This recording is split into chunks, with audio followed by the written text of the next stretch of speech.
Hello friends, मैं प्रमोद सिंह आप सभी का स्वागत करता हूं अपने यूट्यूब चैनल EGS स्टडी में। और आज कंटिन्यू करेंगे मैथ का वो टॉपिक को जिसमें हम लोग डिस्कस कर रहे थे ज्यामिति का जो बेसिक नॉलेज है उसके बारे में। तो इसी को आज कंटिन्यू करते हैं और उसके बाद कल से हम क्वेश्चन लेकर के आएंगे और क्वेश्चन को सॉल्व करेंगे। ठीक है, चलिए आज देख लेते हैं इसके बारे में। कल कुछ हम किए हुए थे, आज देखते हैं त्रिभुज के बारे में। तो त्रिभुज क्या है? जब तीन भुजाओं से बना हुआ जो समतल आकृति होती है उसको कहा जाता है त्रिभुज। ठीक है, तीन भुजाओं के द्वारा निर्मित समतल आकृति उसको क्या कहा जाता है? तो त्रिभुज। ठीक है, यहाँ हम लिखे हुए त्रिभुज। अब त्रिभुज में क्या होता है कि तीन भुजाएं, ध्यान रखिएगा, त्रिभुज त्रि यानी तीन, भुज मतलब भुजा यानी कि आर्म्स कह सकते हैं। ठीक है, तो तीन भुजाओं से मिल करके बनने वाली समतल आकृति को त्रिभुज कहा जाता है। कोण के आधार पर, भुजा के आधार पर अलग अलग इसको बांटा गया है। तो सबसे पहले हम देखते हैं इसका भुजा के आधार पर कौन कौन होता है। भुजा के आधार पर पहला जो है उसको विषम बाहु त्रिभुज कहा जाता है। ठीक है, विषम बाहु जिसको तोड़ेंगे तो विषम यानी कि कोई भी सम नहीं होगा, कोई भी बराबर नहीं होगा। बाहु यानी कि भुजा, जिसकी कोई भी भुजा बराबर नहीं हो।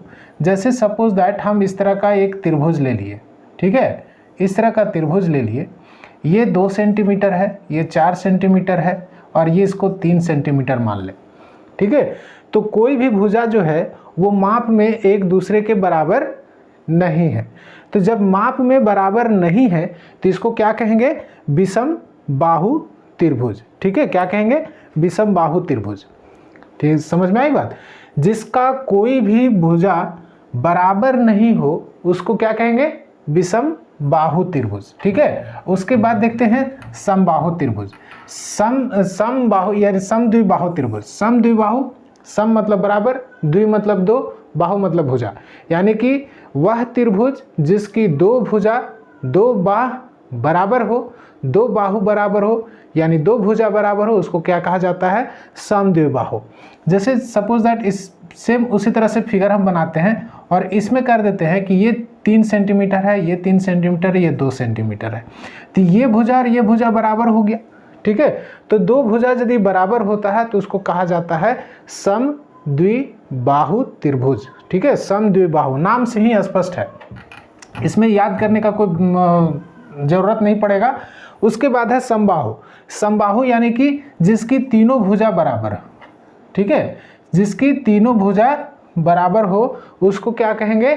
समबाहु त्रिभुज। ठीक है, ये हो गया त्रिभुज का भुजा के आधार पर इसका भेद, यानी कि त्रिभुज के भुजा के आधार पर का टाइप्स। उसके बाद आते हैं कोण के आधार पर भी त्रिभुज को बांटा गया है। इसके बारे में विशेष हम लोग चर्चा कर चुके हैं, जिसमें हम आपको बोले थे समकोण एंगल बताए थे, कोण बताए थे कल। तो कोण के जगह पर आप समकोण त्रिभुज मान लीजिए। तो समकोण त्रिभुज जिसका एक कोण जो होगा वो 90 डिग्री का यदि होता है। यहाँ ध्यान रखिएगा, समकोण त्रिभुज एंगल हम बताए थे कल, ऐसे ही बताए थे। ये एंगल है वो 90 डिग्री का कोण हुआ। ठीक है, जब इसमें तीसरी भुजा ऐसे मिला देते हैं तो ये त्रिभुज बन गया। ठीक है, त्रिभुज एक भुजा, दो भुजा, तीन भुजा। ठीक है, तो यहाँ कुछ कुछ चीज़ें जो है आपको याद रखनी है। क्या क्या याद रखनी है वो मैं बताऊंगा पहले, इसके बाद में जब भुजा का नाम हम देख लेंगे। ठीक है, तो ये कौन सा होगा? त्रिभुज का कौन सा त्रिभुज हुआ? तो समकोण त्रिभुज। उसके बाद फिर न्यून कोण त्रिभुज। मान के चलिए इस तरह का एक आपके पास त्रिभुज आता है। ठीक है, इस तरह का त्रिभुज, तो इसमें कोई भी भुजा जो है वो आपका 90 डिग्री से ज़्यादा नहीं है। कोई भी कोण जो है इसका, इस त्रिभुज में कोई भी कोण जो है वो 90 डिग्री से अधिक नहीं होता है। तो उसको क्या कहा जाता है? न्यून कोण। न्यून कोण त्रिभुज, न्यून कोण त्रिभुज। ठीक है, क्या कहेंगे? न्यून कोण त्रिभुज। अब जब यही एक त्रिभुज इस तरह से हो और ऐसे बना हो तो यहाँ वाला त्रिभुज जो होगा वो 90 डिग्री से ज़्यादा हो जाएगा, तो इसको कहेंगे अधिक कोण त्रिभुज। ठीक है, अधिक कोण त्रिभुज। तो यहाँ आपको 2-3 चीज़ें जो ये है वो याद रखनी है। क्या क्या याद रखनी है, सोच समझिए।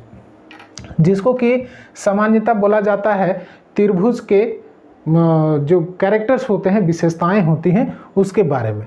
तो जब मैंने यहाँ आपको लिखा भी हुआ है, आपको हम उसी से आपको बता रहे हैं क्या है। सो सबसे पहले लिखा है कि कर्ण कौन होता है और आधार कौन होता है और लंब कौन होता है, ये समझिए। ध्यान रखिएगा, इस तरह का यदि त्रिभुज दिया हुआ है, क्योंकि इसी पर से बेस्ड आपसे क्वेश्चन पूछा भी गया है और यहाँ से पूछे भी जाएंगे। ठीक है, क्या पूछे जाएंगे, जैसे देखिए आपको कॉन्सेप्ट रखना है। ये जो जमीन से जुड़ा हुआ रहेगा, ऐसे जमीन से, जैसे इसको आप एक आकृति है, इसको ऐसे यदि बैठा दे तो जमीन पर कौन बैठेगा, ये वाला। तो जो जमीन पर बैठेगा उसको क्या कहेंगे, आधार। ठीक है, आधार। और आधार से सीधा लंब जो रहेगा उसको क्या कहेंगे, लंब। यानी कि खड़ा जो रहेगा, आधार से ऊपर खड़ा रहेगा इस तरह से, उसको क्या कहेंगे, लंब। और तीसरी जो भुजा होगी उसको क्या कहेंगे, कर्ण। ध्यान रखिएगा, कर्ण जो होता है वो सबसे बड़ी भुजा होती है। कर्ण जो है समकोण त्रिभुज में कर्ण सबसे बड़ी भुजा होती है। ठीक है, ध्यान रखिएगा इसको। अब यहीं से आपको क्या याद रखना है कि कर्ण का स्क्वायर जो होता है, ठीक है, इससे क्वेश्चन आपसे पूछे जाएंगे। अभी हम क्वेश्चन भी आपको बता देंगे, एक आध क्वेश्चन आपको बताएंगे। जैसे कर्ण का स्क्वायर बराबर क्या होता है, कर्ण का स्क्वायर बराबर होता है लंब का स्क्वायर प्लस आधार का स्क्वायर। ठीक है, अब भाई ये तो फॉर्मूला हम कई बार देखे हैं, कई जगह पर देखे हैं, तो इसका मतलब क्या होता है, इसका यूज कहाँ है। तो आप सपोज दैट हम यहाँ आपको बता रहे हैं कि इसका मतलब क्या होता है, कैसे इसको यूज किया जाता है। ठीक है, कैसे यूज किया जाता है इसको भी समझेंगे हम लोग। तो सपोज दैट हम इसको भी मिटा दे रहे हैं, आप लोग लिख लीजिएगा अपने कॉपी में। ठीक है, नहीं यदि लिख पाए हो तो रिवाइंड कर लीजिएगा, एक बार पीछे चल जाइएगा, उसके बाद देख लीजिएगा। ठीक है, अब इसमें क्या करते हैं कि हम एक त्रिभुज बनाते हैं, समकोण त्रिभुज। ठीक है, आपसे क्वेश्चन कैसे देगा, सो देखिए, इस तरह का त्रिभुज देगा और आपसे यहाँ 90 डिग्री लिखा हुआ रहेगा, ए बी और सी इसका नाम है। ठीक है, इसको कहेगा कि ये सपोज दैट ये है आपका 3 सेंटीमीटर। ठीक है, और ये है 2 सेंटीमीटर। आप इसका लंबाई ज्ञात कीजिए। ठीक है, एक ये हो गया। अब ऐसे क्या करना है, तो आपको तुरंत दिमाग क्या लगाना है कि ये क्या है, किसका नहीं दिया हुआ, कर्ण नहीं दिया हुआ है। तो कर्ण का फॉर्मूला क्या होता है भाई, कर्ण का स्क्वायर बराबर होता है लंब का स्क्वायर प्लस आधार का स्क्वायर। तो कर्ण का स्क्वायर यानी कि लंब का स्क्वायर यानी कि 3 का स्क्वायर प्लस 2 का स्क्वायर। ठीक है, अब क्या होगा, 3 का स्क्वायर हो जाएगा 9 और 2 का स्क्वायर हो जाएगा 4, दोनों को जोड़ देंगे 13। और जब कर्ण का स्क्वायर यानी कि स्क्वायर हटा देंगे तो यहाँ हो जाएगा रूट, यानी कि रूट 13 सेंटीमीटर होगा, जिसका निकालेंगे। हो सकता है यदि यहाँ 16 आता तो 16 का वर्गमूल 4 आता है तो 4 आता। ठीक है, समझ में आई बात। ऐसे करके आपको बनाना है। अब हम इससे संबंधित क्वेश्चन और आपको हम बताएंगे, लेकिन यहाँ चूंकि आपको समझाने के लिए बोले। अब जो हम फॉर्मूला आपको दिए, जैसे फॉर्मूला आपको दिए हम क्या, कि कर्ण का स्क्वायर बराबर क्या होता है, आधार का स्क्वायर प्लस लंब का स्क्वायर। ये आपको फॉर्मूला दिया। ठीक है, ये आपको फॉर्मूला दिया हम भाई कि ये फॉर्मूला होता है। अब यदि लंब कर्ण दिया हुआ है, कर्ण आपको ज्ञात करना तो ये फॉर्मूला बैठाएंगे। अब सपोज दैट यदि त्रिभुज में आपको आधार नहीं दिया है, ठीक है, आधार निकालना है, तब आधार के लिए क्या करेंगे, आधार का स्क्वायर। ठीक है, आधार का स्क्वायर बराबर क्या होगा, लंब का स्क्वायर। ठीक है, माइनस आधार का स्क्वायर। इसमें बैठा देंगे फॉर्मूला में, हमारा सॉरी लंब का स्क्वायर हो गया यहाँ, सॉरी इस गलती है, देख लीजिएगा। आधार का स्क्वायर बराबर क्या हो गया, कर्ण का स्क्वायर माइनस क्या होगा, आधार यहाँ लिखे हैं लंब का स्क्वायर। ठीक है, अब यदि लंब नहीं दिया हुआ है तो क्या होगा, लंब का स्क्वायर बराबर क्या होगा भाई, कर्ण का स्क्वायर माइनस आधार का स्क्वायर। ठीक है। ऐसे करके ये फॉर्मूला को आप कहीं लिख लीजिए। ये तीनों फॉर्मूला की ज़रूरत आपको पड़ेगी, और ये फॉर्मूला कैसे बनता है ये आपको बता दिए कि कहाँ से आया। मेन फॉर्मूला ये है जिसको कि कर्ण का स्क्वायर बराबर आधार का स्क्वायर। तो आधार इधर कर देंगे तो क्या होगा, कर्ण माइनस में इधर चला जाएगा तो कर्ण माइनस में रहेगा, लंब ऐसे ही रहेगा, तो कर्ण का स्क्वायर माइनस लंब का स्क्वायर। ठीक है, चलिए ये आपको बता दिए, ये फॉर्मूला आप याद रखिएगा। उसके बाद अब कुछ चीज़ें और हैं जिसको कि समझना है। क्या समझना है भाई, अब इसको हम देख लेते हैं। इसको आप लिख लीजिएगा, हम यहाँ मिटा दे रहे हैं। ठीक है, आपको याद रखना है ये सब सारी चीज़ें जो मैं आपको बता रहा हूँ वो आपको याद रखने हैं, और याद रखने हैं आपको पता तब चलेगा कि इसका यूज़ कहाँ है जब मैं कल से आपको प्रश्न बताऊँगा। ठीक है, आप प्रश्न बताऊंगा तो यदि आपको ये सारी चीज़ें मालूम है ना तो बहुत आसानी से आप बना सकते हैं, और जब नहीं मालूम रहेगा तो फिर वही ओम नमः शिवाय, जहाँ गिर गया पेन वहाँ उसको टिक कर दो। ठीक है, वो चीज़ नहीं करना, हमको करना है सॉल्व करना। और मैं ऐसा तरीका आपको बताऊंगा कि एकदम विद इन सेकेंड में, मिनट नहीं जाएगा, सेकेंड में आप उसका सॉल्यूशन निकाल सकते हैं। ठीक है, चलिए अब इसमें एक और चीज़ आपको बता रहे हैं, वो क्या है सो समझिए।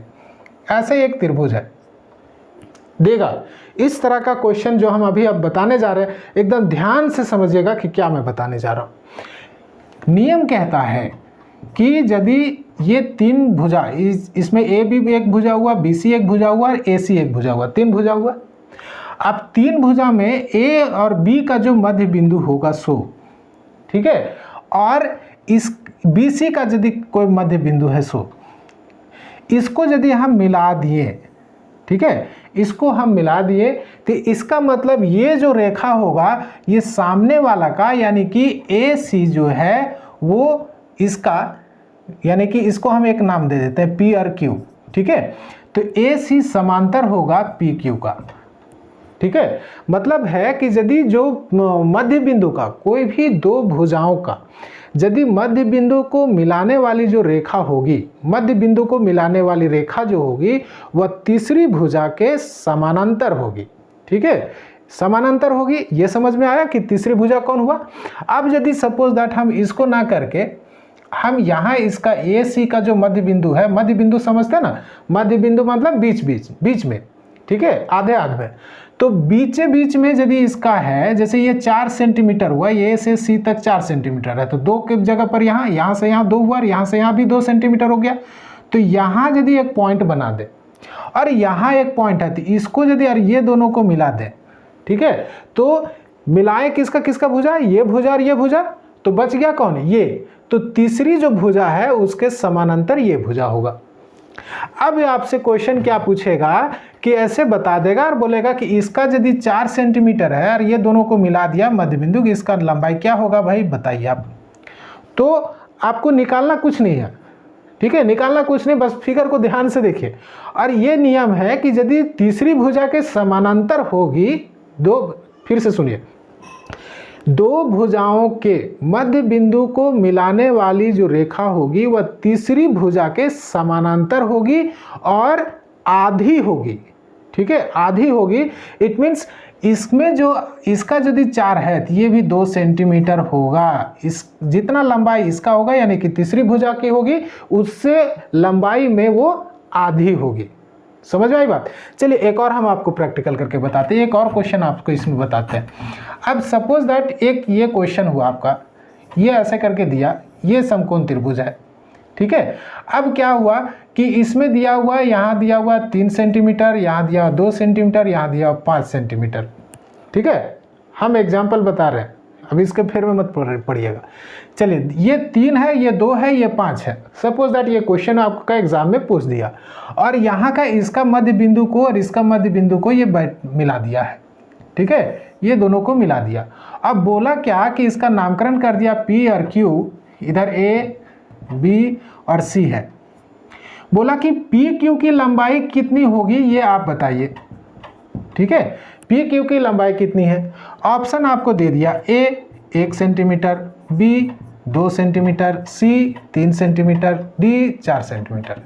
ठीक है, इस तरह से क्वेश्चन आपको दे दिया। अब बताइए कि यदि आप बेसिक नहीं समझते हैं, आप नहीं जानते हैं, तो बताइए कैसे निकालेंगे इसको आप। इसीलिए मैं आपको बेसिक बता रहा हूँ। बेसिक बताने का मतलब मेरा यही है कि आपका जो कह सकते हैं ना कि रूट जो है, जड़ जो है वो मजबूत रहे, और जड़ मजबूत रहेगा ना तो ऊपर का चीज़ फिर आप नहीं भी एक बार ध्यान नहीं भी चल गया तो आप आसानी से इसका हल करेंगे। आपको मैंने पहले ही बता दिया कि यदि दो भुजाओं के बिंदुओं को, दो भुजाओं के मध्य बिंदुओं को मिलाने वाली जो रेखा होगी वह तीसरी भुजा के समानांतर होगी और आधी होगी। तो ये इसका और इसका, ये दोनों का मध्य बिंदु को मिलाया है ये रेखा। अब ये रेखा जो होगा तीसरी भुजा यानी कि इसका क्या होगा, समांतर है, और इसकी आधी, तो इसका कितना है 2 सेंटीमीटर, तो 2 सेंटीमीटर का आधा कितना हुआ 1 सेंटीमीटर, 1 सेंटीमीटर सही होगा। ठीक है, समझ में आई बात। मैं कहने का मतलब ये है। अब बताइए कि इसमें यदि आपको ये क्वेश्चन दिया है तो आपको कितना समय लगेगा टिक करने में। आप क्वेश्चन देखेंगे तुरंत माइंड में आएगा, कहीं बनाने की जरूरत नहीं है, सीधा टिक करो। ठीक है, चलिए ये आप समझ लीजिएगा, इसको आप याद रखिएगा, और हम आगे इस तरह का क्वेश्चन आपको कल क्वेश्चन में हम बताएंगे। नेक्स्ट जो वीडियो आएगा उसमें इस तरह का हम आपको क्वेश्चन भी देंगे और उसको बनाएंगे भी। ठीक है, और आप भी इस तरह का क्वेश्चन को अपने मन में रख करके 1-2 क्वेश्चन बनाइएगा, आपको याद हो जाएगा। ठीक है, यहाँ रह गया आपका त्रिभुज से संबंधित क्वेश्चन। ठीक है, आपका न्यून कोण कौन होगा, सम कोण कौन होगा, कल हम बता दिए थे। यदि नहीं आप देखे हैं वो वीडियो तो आप इस वीडियो का डिस्क्रिप्शन में वो वीडियो यानी कि पहला जो है ज्यामिति का पहला जो चैप्टर है, चैप्टर नहीं कहेंगे, पहला वीडियो कहेंगे, पहला वीडियो जो है वो आपको डिस्क्रिप्शन में उसका लिंक दिया हुआ है, आप उसको देख लीजिए। ठीक है, अब आते हैं समांतर चतुर्भुज के बारे में। तो समांतर रेखा किसको कहते हैं ये बताए थे आपको। और चतुर्भुज मतलब क्या होता है, नाम से पकड़िए, चतुर मतलब 4, भुज मतलब भुजा। जिस वह समतल आकृति जो 4 भुजाओं के मिलने से बनती है उसको समांतर उसको चतुर्भुज कहते हैं। अभी समांतर नहीं, वह समतल आकृति जो 4 भुजाओं के मिलने से बनती है उसको चतुर्भुज कहते हैं। ठीक है, अब चतुर्भुज में ये क्या है कि समांतर चतुर्भुज है। समांतर चतुर्भुज है मतलब उसका आमने सामने का जो भुजा है, हम समांतर लाइन बोले थे इसे, इसको समांतर रेखा कहते हैं। अब इससे एक हम क्या किए कि इसको मिला दिए ऐसे, ये क्या बन गया, इसका जो ये भुजा है, नाम रखते हैं इसका ABCD। ठीक है, ये भुजा जो है, ये भुजा दोनों है जो समांतर है। तो में भी ये भी हो सकता है, ये भुजा और ये भुजा भी समांतर हो सकता है। अभी हम सिर्फ देखेंगे इसका, यानी कि इसका मतलब हुआ कि AB समांतर है CD का। ठीक है, इसको ऐसे लिखते हैं, AB समांतर है CD का, इसको बोलते हैं समांतर चतुर्भुज। ठीक है, समांतर चतुर्भुज। अब इसमें देखते हैं कि क्या क्या चीज हमको याद रखने हैं। जैसे इसमें कहता है कि आमने सामने का जो कोण होगा और भुजा होगा वो बराबर होगा। आमने सामने का कोण, ठीक है, आमने सामने का कोण, इसका कहने का मतलब क्या है, इस कोण के सामने कौन सा कोण है ये, तो यदि ये 60 डिग्री होगा तो ये भी 60 डिग्री होगा, ये 90 डिग्री होगा तो ये भी 90 डिग्री होगा, ये 70 डिग्री का होगा तो ये भी 70 डिग्री का होगा। समझ में आई बात। आमने सामने का जो कोण होगा वो क्या होगा, बराबर होगा। अब साथ में ये भी कि आमने सामने की भुजा भी बराबर होगी। समांतर चतुर्भुज में आमने सामने की भुजा, ये भुजा इसके बराबर होगा और ये भुजा जो है वो इसके बराबर होगा। ध्यान रखिएगा, फिर से हम इसको बता रहे हैं, समांतर चतुर्भुज के आमने सामने का कोण एवं आमने सामने की भुजा बराबर होती है। अब यदि इसका दिया हुआ ये कि 4 सेंटीमीटर है तो ये भी ऑटोमेटिक 4 सेंटीमीटर हो गया। ठीक है, समझ में आई बात। और ये 2 सेंटीमीटर, ये 1 सेंटीमीटर है तो ये भी 1 हो जाएगा, एकदम ऑटोमेटिक। आप समझिएगा इसको। अब आगे ये फिर एक कहता है, आगे इसमें और भी समझेंगे कि इसका कैरेक्टर्स के बारे में, कि यदि समांतर चतुर्भुज है, ठीक है, ये समांतर चतुर्भुज है तो इसमें और क्या क्या हो सकते हैं। इसमें है कि कर्ण इसका जो होगा, कर्ण यानी कि ये और ये भुजा, तो इसको ऐसे मिला देंगे तो ये क्या हो जाएगा, कर्ण बन जाएगा ABCD। तो इसमें जो होगा, इस देखिए बहुत यूनिक चीज़ है और इसको समझिएगा। क्योंकि प्रश्न पूछे जा सकते हैं और इसको ध्यान में रखना है। कभी भी क्वेश्चन आपसे पूछा जाएगा तो क्वेश्चन जो पूछा जाएगा वो बहुत आसान होता है, बस ये सब सारी चीज़ों को समझना। देखिए क्या कहता है इसमें कहता है कर्ण जो है, ये कर्ण AC जो क्या हुआ वो कर्ण हो गया। कर्ण कौन है भाई? AC बराबर ये कर्ण है, ठीक है। अब कर्ण जो है वह क्या करेगा, ये समांतर चतुर्भुज को दो त्रिभुजों में बांट रहा है, दो त्रिभुज में बांट रहा है। अब कौन कौन है भाई? तो एक त्रिभुज ऐसे हुआ, ये वाला त्रिभुज हुआ, यानी कि यदि इसको लिखेंगे तो त्रिभुज का साइन दिए ऐसे और इसका नामकरण लिख दिए ADC।